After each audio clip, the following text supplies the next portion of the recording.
आप सभी का बहुत बहुत स्वागत है मेरी इस YouTube चैनल में।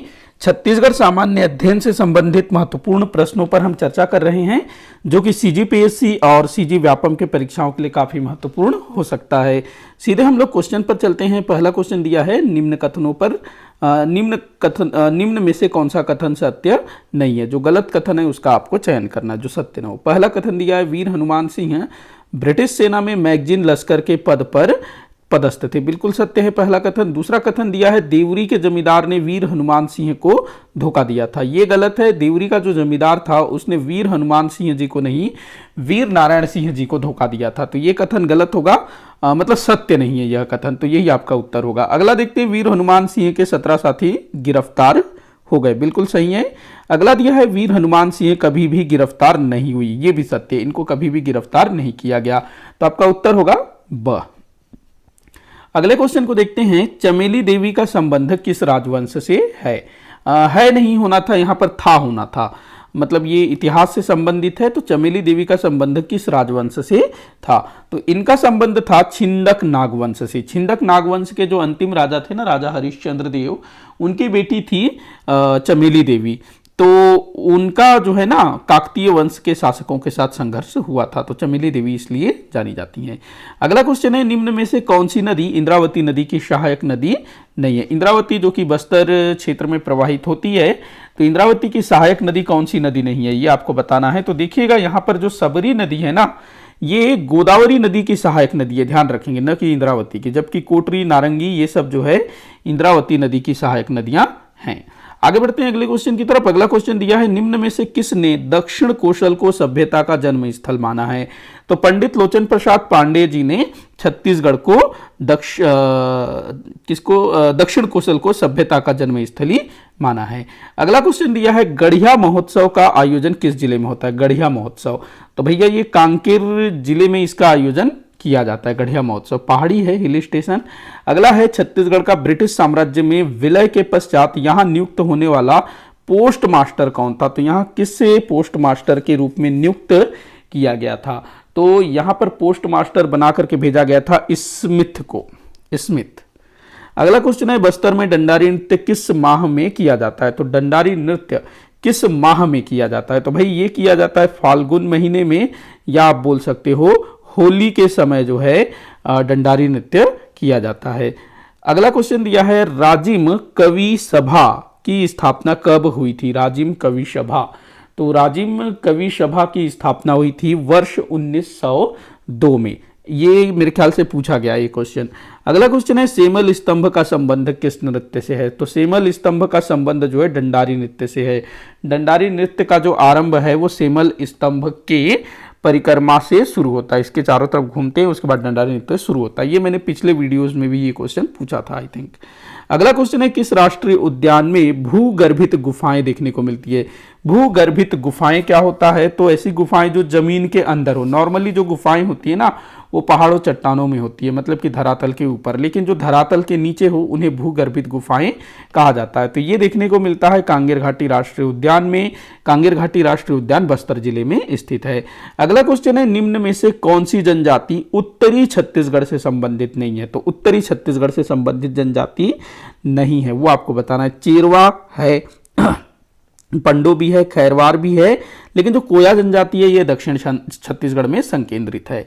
अगला क्वेश्चन दिया है, किस स्थान से प्राप्त शैल चित्रों की सादृश्यता स्पेन और ऑस्ट्रेलिया से प्राप्त कतिपय शैल चित्रों से बैठाया जाता है? मतलब कि हमारे छत्तीसगढ़ में किसी स्थान से कुछ शैल चित्र मिले हैं जो कि स्पेन और ऑस्ट्रेलिया से प्राप्त शैल चित्रों के समान है, मतलब उनमें जो है काफी समानता देखने को मिलती है। बड़ा अच्छा क्वेश्चन हो सकता है। आंसर है इसका सिंघनपुर की गुफा। सिंघनपुर जो कि रायगढ़ जिले में है, काफी फेमस है ना, यहाँ पर शैल चित्र प्राप्त हुए हैं।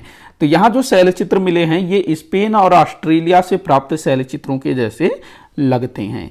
अगला क्वेश्चन दिया है, मुरिया जनजाति घोटुल के सदस्यों द्वारा किया जाने वाला सबसे लोकप्रिय नृत्य कौन सा है? जो घोटुल में जो ये लोग नृत्य करते हैं वो आपने बताना है। तो इनके द्वारा यहाँ पर जो नृत्य किया जाता है वो है ककसार नृत्य। ध्यान रखेंगे, ककसार इनके द्वारा किया जाने वाला प्रमुख नृत्य है।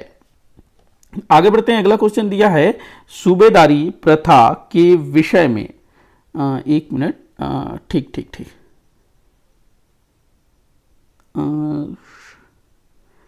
ठीक है, नहीं, यहां पर इसका जो आंसर है ना मांदरी होगा। मतलब मुरिया जनजाति घोटुल के सदस्यों द्वारा किया जाने वाला सबसे लोकप्रिय नृत्य वो मांदरी नृत्य है। मांदरी लगाएंगे इसको, कक्सार मैंने बोला था। अगला क्वेश्चन देखते हैं, सूबेदारी प्रथा के विषय में क्या सही है। सूबेदारी प्रथा जो कि मराठों द्वारा छत्तीसगढ़ में शुरू किया गया था, तो क्या सही है ये आपको बताना है। सूबेदार का पद वंशानुगत होता था, गलत है ये। क्या सही है, सत्य कथन बताना है ना। तो सूबेदारों का पद वंशानुगत होता था, तो गलत है, वंशानुगत नहीं होता था, नियुक्त किया जाता था सूबेदारों को, जो सबसे ज्यादा बोली लगाता था उसको। सूबेदारों की नियुक्ति योग्यता के आधार पर होता था, ये भी गलत है। योग्यता के आधार पर न होकर के जो सबसे ज्यादा भू राजस्व वसूल करके देने का वायदा करता उसको जो है दिया जाता था सूबेदार का पद। अगला है, सूबेदारों की नियुक्ति नीलामी के आधार पर होता था, ये बिल्कुल सही है। नीलामी के आधार पर जो है सूबेदारों की नियुक्ति होती थी। अगला दिया है, सूबेदारों को निश्चित वेतन दिया जाता था, तो ये भी गलत है। इनको जो है ना जो भी मतलब ये लोग एक तरह से ठेके पर छत्तीसगढ़ को दिया जाता था, तो इनका कोई निश्चित वेतन नहीं होता था, कमीशन होता था। तो स जो है आपका उत्तर होगा, बाकी सब गलत है, स सही है। अगला दिया है, निम्न में से कौन सी एक चित्रकला का उदाहरण नहीं है। तो सवनाही एक चित्रकला है, नोहडोरा एक चित्रकला है, आठे कन्हैया एक चित्रकला है, हरितालिका भी एक चित्रकला है। तो यहां पर सभी चित्रकला है, ध्यान रखेंगे। तो आपका उत्तर 1 2 3 4 हो जाएगा। सवनाही की अगर हम बात करें तो ये मेरे ख्याल से हरेली के टाइम पर मनाया जाता है। नोहडोरा जो है ये जो गोंड जनजाति के लोग हैं ना, ये नए बने घर में प्रवेश के समय बनाते हैं। आठे कन्हैया ये जो है कृष्ण जन्माष्टमी के समय, हरितालिका तीज के समय। तो ये सभी जो है चित्रकला हैं, चित्रकला के उदाहरण हैं। तो यहां पर आपका जो उत्तर हो जाएगा द, उपरोक्त में से कोई नहीं। अगला क्वेश्चन दिया है, इंद्राणी चक्रवर्ती का संबंध है। इंद्राणी चक्रवर्ती, तो भाई इंद्राणी चक्रवर्ती का संबंध किससे है? सितार वादन से। सितारवादी कहाँ है? इंद्राणी चक्रवर्ती। अगला क्वेश्चन है, घोटुल के देवता लिंगोपेन को प्रसन्न करने के लिए मुरिया जनजाति द्वारा कौन सा नृत्य किया जाता है? यहां पर आंसर आएगा कक्सार। अगला क्वेश्चन है, वीर नारायण सिंह को किस स्थान से गिरफ्तार किया गया था? तो वीर नारायण सिंह जी जो कि 1857 के क्रांतिकारी थे, इनको कहां से गिरफ्तार किया गया था? तो इनको गिरफ्तार किया गया था संबलपुर से। तो आपका उत्तर हो जाएगा द, इनमें से कोई नहीं। संबलपुर याद रखेंगे, जो कि उड़ीसा में है। होता यह है कि जो वीर नारायण सिंह जी है ना, ये खरोद के माखन बनिया का जो गोदाम है उसको लूट लेते हैं और गरीबों में अन्न का वितरण कर देते हैं। उसके बाद जो अंग्रेज पुलिस है वो इनके पीछे पड़ जाती है, लेकिन ये जो है ना बिल्कुल निश्चिंत होकर के जगन्नाथपुरी की यात्रा पर निकल जाते हैं और रास्ते में ही संबलपुर में गिरफ्तार कर लिए जाते हैं और रायपुर जेल में डाल दिए जाते हैं। अगला क्वेश्चन है, निम्न में कौन सबसे लंबे समय तक सूबेदार के पद पर पदस्थ था? तो सबसे ज्यादा समय तक सूबेदार के पद पर रहे हैं केशव गोविंद, सूबेदार केशव गोविंद। अगला क्वेश्चन है, निम्न में से कौन सा स्थल कभी भी बस्तर की राजधानी नहीं थी? तो बस्तर की राजधानी कौन सा स्थल कभी भी नहीं था, यह आपको बताना है। तो देखो, बस्तर था, बस्तर थी, राजपुर भी थी, मधोता भी थी, बारसूर भी थी। मतलब ये सभी स्थल जो हैं राजधानी थी बस्तर की। तो ऑप्शन क्या दिया होगा देख लेते हैं एक बार। तो ऑप्शन ये होगा, इनमें से कोई नहीं। मतलब सभी जो है, क्योंकि कूट में नहीं दिया है ना, तो सभी जो है राजधानियां थी। और तो आपका आंसर जो है द हो जाएगा। अगला क्वेश्चन है, वेरियर एल्विन के आधार पर गोंड और कंवर जनजाति से किस जनजाति की उत्पत्ति हुई है? वेरियर एल्विन एक मानव विज्ञान शास्त्री थे। तो इनके अनुसार जो बिल्मा नहीं, जो देवार जाति है ना, इसकी उत्पत्ति, देवार जाति की उत्पत्ति गोंड और कंवर जनजाति के संपर्क से हुआ है। अगला क्वेश्चन है, बैगा जनजाति द्वारा किया जाने वाला नृत्य है। तो बिल्मा नृत्य बैगा जनजाति द्वारा किया जाने वाला नृत्य। अगला क्वेश्चन है, किस बौद्ध धर्म ग्रंथ से यह ज्ञात होता है कि महात्मा बुद्ध ने अपना कुछ समय सिरपुर में व्यतीत किया था? तो भाई महात्मा बुद्ध हमारे छत्तीसगढ़ में आए थे, कहां से पता चलता है? अवदान शतक, जो कि एक बौद्ध धर्म ग्रंथ है। अगला क्वेश्चन दिया है, वर्ष एक मिनट, हाँ, वर्ष 1945 में आयोजित शिमला समझौता में छत्तीसगढ़ से सम्मिलित नेता कौन थे? तो 1945 में हुआ था शिमला समझौता। यहाँ पर हमारे छत्तीसगढ़ राज्य से भाग लिया था रविशंकर शुक्ल जी ने। देखो होता क्या है ना कि शिमला समझौता में भारत के जो बड़े बड़े नेता थे और साथ ही साथ भारत में उस समय जितने भी प्रांत थे उनके मुख्यमंत्रियों को आमंत्रित किया गया था। तो पंडित सुंदरलाल शर्मा जी मध्य प्रांत एवं बरार के मुख्यमंत्री के नाते इस सम्मेलन में भाग लिए थे। अगला क्वेश्चन है, निम्न में से कौन सी जनजाति पालकी ढोने का कार्य करती है? तो पालकी ढोने का कार्य करती है, यहां पर आंसर लेंगे खड़िया जनजाति। तो इस तरह के पारंपरिक कार्य आपको ध्यान में रखना है। किस नृत्य को सैन्य नृत्य भी कहा जाता है? तो ये जो परब नृत्य है इसको जो है सैन्य नृत्य भी कहा जाता है। अगला क्वेश्चन दिया है, विश्व का सबसे छोटा हिरण राज्य के किस स्थान से प्राप्त हुआ? ये बड़ा अच्छा क्वेश्चन हो सकता है, ये करंट अफेयर से रिलेटेड। तो विश्व का सबसे छोटा हिरण ये दंतेवाड़ा में प्राप्त हुआ है। अगला क्वेश्चन दिया है, डॉक्टर खूबचंद बघेल की रचना कौन सी है? तो डॉक्टर खूबचंद बघेल जी की रचना को आपको पहचानना है। तो देखो, किसान के करलही इनकी रचना है, बेटवा के बिहाव ये भी इनकी रचना है, जनरैल सिंह भी इनकी रचना है, करम छड़हा भी इनकी रचना है। मतलब कि सभी इनकी रचनाएं हैं। तो आपका उत्तर क्या हो जाएगा? 1 2 3 4। आगे बढ़ते हैं अगले क्वेश्चन की तरफ। अगला क्वेश्चन दिया है, महाकवि कालिदास जी छत्तीसगढ़ के किस शासक के दरबार में रहा करते थे? तो ये जो है वाकाटक वंश के शासक परवर सेन के दरबार में रहा करते थे। कुछ समय व्यतीत किया था, काफी ज्यादा समय नहीं। अगला क्वेश्चन है, बार नृत्य किस जनजाति द्वारा किया जाता है? तो भाई ये कंवर जनजाति के द्वारा किया जाने वाला एक नृत्य है। अगला क्वेश्चन दिया है, मोहला मानपुर अंबागढ़ चौकी किस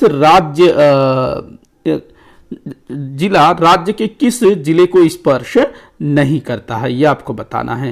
तो देखिएगा, ये जो मोहला मानपुर अंबागढ़ चौकी है ये किस राज्य की जिले के किसको स्पर्श नहीं करता? एक तरफ कांकेर को छूता है, एक तरफ राजनांदगांव को छूता है, एक तरफ जो है बालोद से लगा है, और एक तरफ जो है अपना जो इधर जो महाराष्ट्र मध्य प्रदेश है ना उसको लगा हुआ है। महाराष्ट्र मध्य प्रदेश दोनों को स्पर्श करता है। ये थोड़ा सा मैं कंफ्यूज हूँ, आप मुझे बताइएगा। बेमेतरा और दुर्ग को स्पर्श नहीं करता है। तो यहाँ पर आपका आंसर हो जाना चाहिए, किसको नहीं करता है? 1 और 3 को। अरे किसको स्पर्श नहीं करता है? थोड़ा सा क्वेश्चन यहाँ पर मिस्टेक हो गया है मेरे ख्याल से।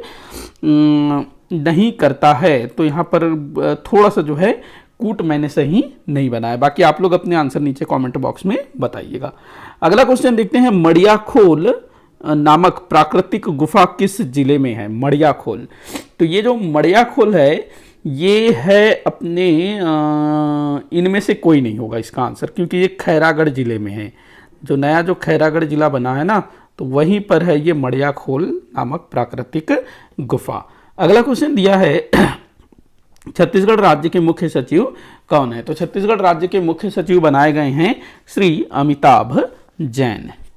आगे बढ़ते हैं, किस योजना के तहत सोलर पंप प्रदान किया जाता है? तो ये जो है सौर सूजला योजना के तहत सोलर पंप किसानों को प्रोवाइड करवाया जा रहा है। अगला क्वेश्चन देखते हैं, युवाओं को सकारात्मक और रचनात्मक दिशा में आगे बढ़ाने के लिए राज्य सरकार द्वारा प्रारंभ किया गया है।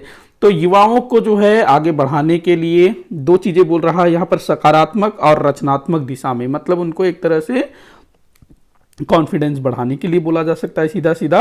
तो राजीव युवा मितान क्लब की शुरुआत की गई। ये हर गांव में, हर नगर निगमों में, नगरीय क्षेत्रों में इसको जो है शुरू किया गया है। अगला क्वेश्चन है, असहयोग आंदोलन के समय रायपुर में स्थापित राष्ट्रीय विद्यालय के प्रधान अध्यापक किन्हें नियुक्त किया गया था? तो भाई ये बनाया गया था रामनारायण तिवारी जी को। माधवराव सप्रे जी के द्वारा इस विद्यालय की स्थापना की गई थी। सेठ गोपी किशन जी ने जमीन वगैरह दिया था। अगला क्वेश्चन है, सुमेलित करने को बोला जा रहा है मराठा कालीन कर। तो देखते हैं, टकोली की अगर हम बात करें तो ये एक प्रकार का वार्षिक कर होता था। सायर की बात करें, आप लोग भी मेरे साथ मिलाने की कोशिश करिएगा, मेरे से पहले वीडियो को पॉज करके मिला सकते हैं। सायर की बात करें तो आयात निर्यात कर। कलोल मादक पदार्थों पर वसूल किया जाने वाला कर। पंडरी जो है गैर कृषि कार्यों पर लिया जाने वाला कर। तो आपका उत्तर क्या हो जाएगा? 3 1 2 4, 3 1 2 4, 3 1 2 4 अर्थात ड जो है आपका उत्तर होगा। अगला क्वेश्चन दिया है रदनद की पहाड़ी किस जिले में है? तो रदनद की पहाड़ी भाई यहां से लात नदी का उद्गम हुआ है, अर्थात ये महासमुंद जिले में है रदनद की पहाड़ी। अगला क्वेश्चन है विंध्यवासिनी किस जनजाति की प्रमुख देवी है? बिंझवार जनजाति की प्रमुख देवी मानी गई हैं विंध्यवासिनी देवी। अगला क्वेश्चन है धेरसा कृषि के दौरान किस जनजाति द्वारा मनाया जाने वाला पर्व है? तो ये कोरवा जनजाति के द्वारा मनाया जाता है धेरसा नामक पर्व, जो कि कृषि के दौरान मनाया जाता है, कृषि से संबंधित पर्व है धेरसा। आगे बढ़ते हैं, अगला क्वेश्चन दिया है गौमूत्र खरीदी कार्यक्रम की शुरुआत किस विकास खंड से की गई? तो भाई ये पाटन विकास खंड से इसकी शुरुआत की गई है। गौमूत्र खरीदी कार्यक्रम 4 रुपए प्रति लीटर की दर से खरीदा जा रहा है। अगला क्वेश्चन है किस जनजाति में धनुष का विशेष महत्व है? तो धनवार नामक एक जनजाति है जिसमें धनुष का विशेष महत्व है। अगला क्वेश्चन दिया है गोंड जनजाति में प्रचलित नोहडोरा क्या है? पीछे मैंने लिया था इसको भी, चित्रकला है नोहडोरा, जो कि जब नया घर बनता है ना उसमें चित्रकारी करते हैं गोंड जनजाति की महिलाओं द्वारा। अगला क्वेश्चन है बस्तर की कौन सी जनजाति कंघी कला के लिए जानी जाती है? तो जो बंजारा जाति है ये कंघी कला के लिए जानी जाती है बस्तर क्षेत्र में। अगला क्वेश्चन है बीज बोने से पहले किस जनजाति द्वारा बीज बोहानी नामक पर्व मनाया जाता है? तो कोरवा जनजाति के द्वारा बीज बोहानी नामक पर्व मनाया जाता है। मुरिया जनजाति में भी इस तरह का पर्व मनाया जाता है, बीज बोहनी, माटी तिहार, इस टाइप का ध्यान रखेंगे। अगला क्वेश्चन दिया है बैगा जनजाति में प्रचलित हट विवाह क्या कहलाता है? तो ढुकू कहा जाता है हट विवाह को बैगा जनजाति में। पैठू भी एक प्रकार का क्या कहते हैं हठ विवाह है। अगला क्वेश्चन दिया है निम्न कथनों पर विचार करने को बोला जा रहा है। तो यहाँ पहला कथन दिया है धुमकुरिया के युवक सदस्य धांगर और युवती सदस्य धांगरीन कहलाते हैं, सत्य है बिल्कुल। अगला दिया है युवती सदस्यों की मुखिया बारकिन धांगरीन कहलाती है, ये भी सत्य है। युवक सदस्यों का मुखिया धांगर महतो कहलाता है, ये भी सत्य है। यहाँ तीनों कथन सही होंगे, तो आपका उत्तर क्या हो जाएगा? ड। अगला क्वेश्चन दिया है छत्तीसगढ़ की कौन सी बोली द्रविड़ भाषा परिवार का हिस्सा नहीं है? तो हल्बी बोली ये जो है आर्य भाषा परिवार का हिस्सा है। बाकी गोंडी, दोरली, कुरुक सब जो है द्रविड़ भाषा परिवार का हिस्सा है, मतलब दक्षिण की भाषाओं से मिलता जुलता है। अगला क्वेश्चन है छत्तीसगढ़ की कौन सी बोली उड़िया भाषा का प्रभाव देखने को नहीं मिलता है? मतलब कि छत्तीसगढ़ की किस बोली पर उड़िया भाषा का प्रभाव देखने को नहीं मिलता है? तो देखो बिंझवारी में उड़िया भाषा का प्रभाव मिलता है, कलंगा में भी मिलता है, लरिया में भी मिलता है, लेकिन बैगानी में उड़िया भाषा का असर देखने को नहीं मिलता है। अगला क्वेश्चन है जो कि इस वीडियो का आखिरी क्वेश्चन होगा, सगरा खंड किस जनजाति के प्रमुख देवता है? तो ये कंवर जनजाति के प्रमुख देवता हैं सगरा खंड। इसी के साथ आज का ये वीडियो यहीं पर समाप्त होता है। आप लोग मुझे कमेंट करके बताइएगा कि आपसे कितने क्वेश्चन सॉल्व हुए। किसी भी क्वेश्चन में कोई भी डाउट हो जरूर बताइएगा ताकि मैं उसको सॉल्व कर सकूं। वीडियो को आखिर तक देखने के लिए बहुत बहुत धन्यवाद।